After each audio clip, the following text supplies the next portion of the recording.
Bonjour chers amis, bonjour chers frères et sœurs, bonjour chers leaders. Je suis Biélé Nougo, président fondateur de la plateforme Alliance pour la paix en Côte d'Ivoire. Et ce matin, je voudrais tout simplement vous entretenir sur un thème qui, pour ma part, est d'une importance capitale. Aujourd'hui, je voudrais vous parler de la haine.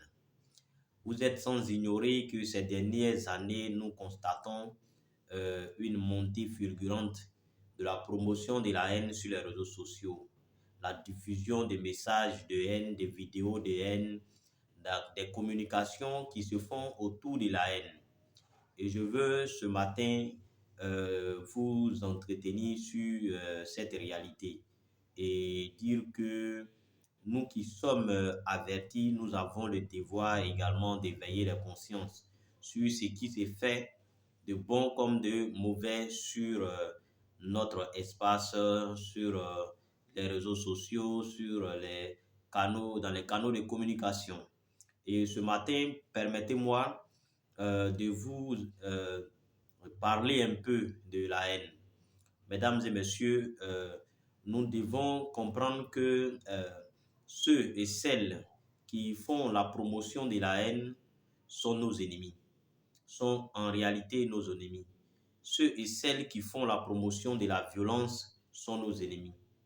Mesdames et messieurs, vous savez tous que la haine est un venin mortel qui, lorsqu'elle est introduite dans votre esprit, dans votre âme, dans votre vie, elle vient tout simplement vous détruire, elle vient tout simplement vous ruiner, elle vient tout simplement vous ramener à la disparition. Oui, la haine vient pour vous détruire et pour vous amener à la mort. Donc, si vous continuez de suivre ces personnes qui lancent ces messages de haine, ces personnes qui lancent ces discours de haine, si vous continuez à les écouter, si vous continuez à lire leurs messages, vous devez comprendre que vous êtes en train de vous préparer vous-même à votre autodestruction. Oui, comme je le disais tantôt, la haine est un venin mortel qui, lorsqu'elle est introduite dans une vie, elle vient pour détruire cette vie, elle vient pour consumer cette vie-là. Et donc, vous devez prendre garde. Vous devez vous méfier de tout ce qui est message de haine, de violence. Vous devez vous méfier de toutes ces personnes qui, au lieu de promouvoir l'amour, qui est en réalité la source de vie, font la promotion de la haine, de la violence et autres. Mesdames et messieurs, méfiez-vous de ces hommes, méfiez-vous de ces femmes, méfiez-vous de ces personnes qui, même lorsqu'elles se font passer pour des guides religieux, pour des communicateurs, des cyberactivistes, qui se font passer pour des communicateurs des formations politiques. Mesdames et messieurs, méfiez-vous de toute personne qui fait la promotion de la haine.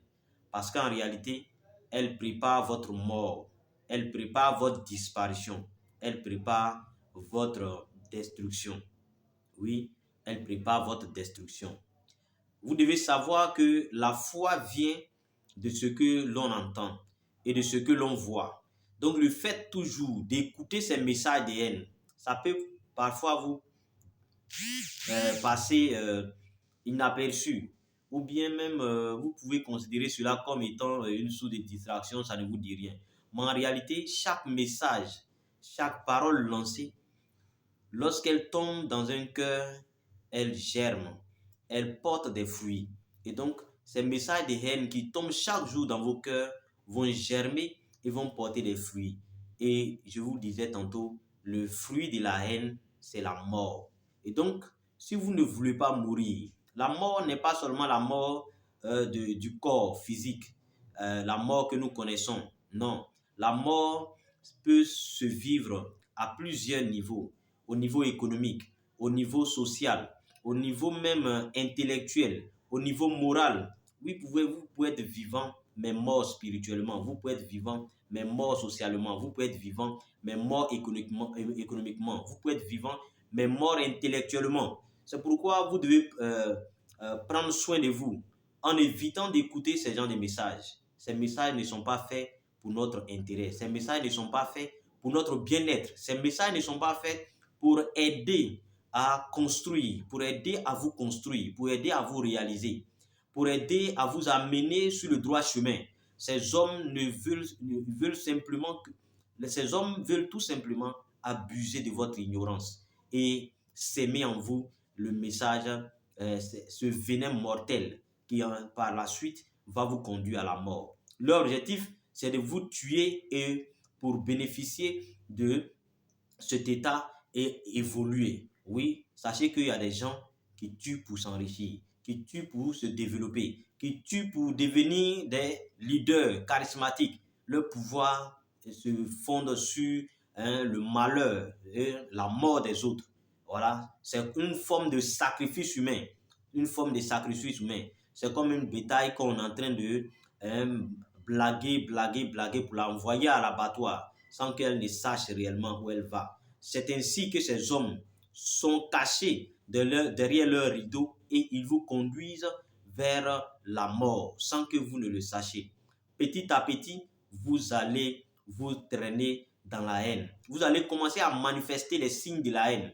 Vous allez commencer à manifester les signes de ce venin. Lorsque ce venin va commencer à germer en vous, oui, vous allez voir que l'homme que tu aimais, le frère que tu aimais, quel que soit ce qu'il est, la sœur que tu aimais, malgré ses origines, tu vas commencer à détester ce frère, tu vas commencer à détester cette sœur, tu vas commencer à te méfier de celui-là même qui pourrait t'apporter le bonheur.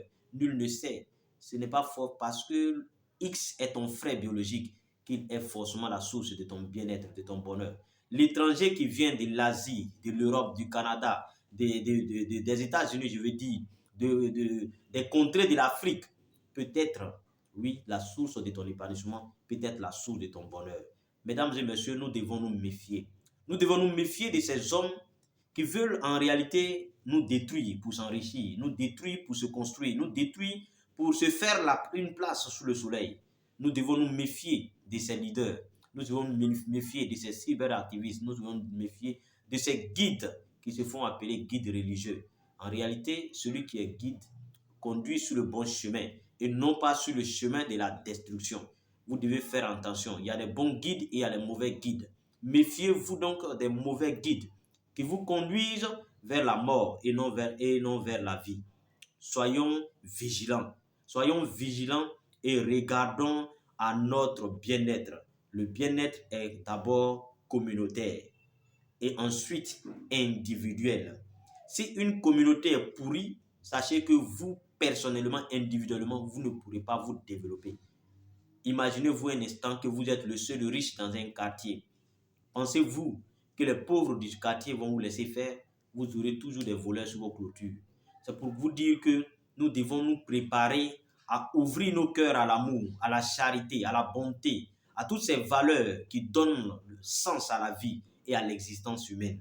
Mesdames et messieurs, c'est ce message que je voulais plutôt vous faire partager avec vous, que c'est ce message que je voulais partager avec vous ce matin, tout en vous saluant pour votre vigilance, tout en vous saluant pour vos initiatives personnelles, individuelles, dans le sens d'aider, dans le sens de contribuer au vivre ensemble, dans le sens de contribuer au mieux-être. Que Dieu vous bénisse, qu'il vous garde. Je vous aime.